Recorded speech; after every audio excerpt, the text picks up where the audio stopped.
I'm Thomas, a survivor of childhood eye cancer. This is Marlette, super producer Molly Mall. We're parents of a retinoblastoma survivor, and we're raising funds and awareness for World Eye Cancer Hope. I'm doing 100 push-ups per day. We're asking you to donate 1 penny per push-up. This is pennypushups.org.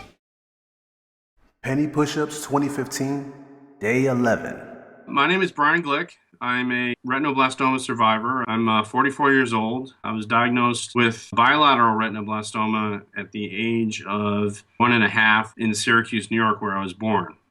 My mom and my grandmother were there, and they said they saw this white reflex, or my eyes went cross, and they said, go see the doctor. And it was my pediatrician that actually found it and sent me over to the ophthalmologist, who was a little hesitant to take care of kids at the time, but he was the leading expert in ophthalmology in Syracuse at the time, and was in surgery the next day.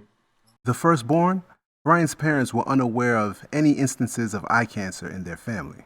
Both eyes affected, the right eye was removed, and Brian received 30 days of radiation. Out of 1 sister and 2 brothers, Brian was the only member of his family ever diagnosed with RB. As far as his vision acuity in his left eye, 20/20, I could read signs far away, still can. And the long-term side effects of radiation? As I got older, I pronounced a concave area on the left side of my orbit seems to have deepened, and they think that's because of the radiation. Also, my teeth, some of the roots never formed properly, for my adult teeth. The only thing is there's some exudate, which is some fluid on the retina kind of forming now. It's usually seen in diabetics, or it's seen in people with high blood pressure, neither of which I have. Hasn't affected my vision at all, knock on wood, and we just watch it. For many of us growing up with monocular vision and prosthetics, we each have memories of ways we used to entertain ourselves with our artificial eyes. My mom would tell me I used to hide my prosthetic when I didn't want to go to bed at night, especially when people were over or friends of hers were over, and I used to hide the eye, come out, and freak everyone out.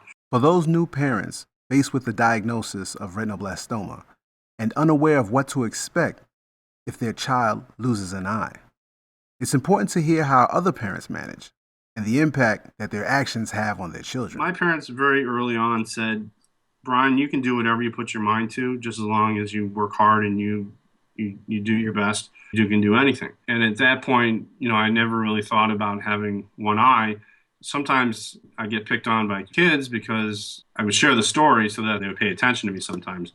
Then they'd use it against you and start picking on you and call you like one-eyed donkey or 3 eyes. Or as I got older, I didn't really have any certain limitations until I wanted to play contact sports in middle school. I was a big kid. I was like a linebacker size. I was really raring to play football.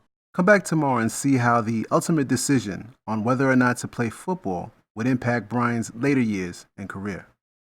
Until then, can I ask you to do something? To show your support for children, families, and all those impacted by retinoblastoma. Donate at pennypushups.org. Share the videos to help spread awareness. Visit weseehope.org When September for more comes information. around, there's one place to be. pennypushups.org.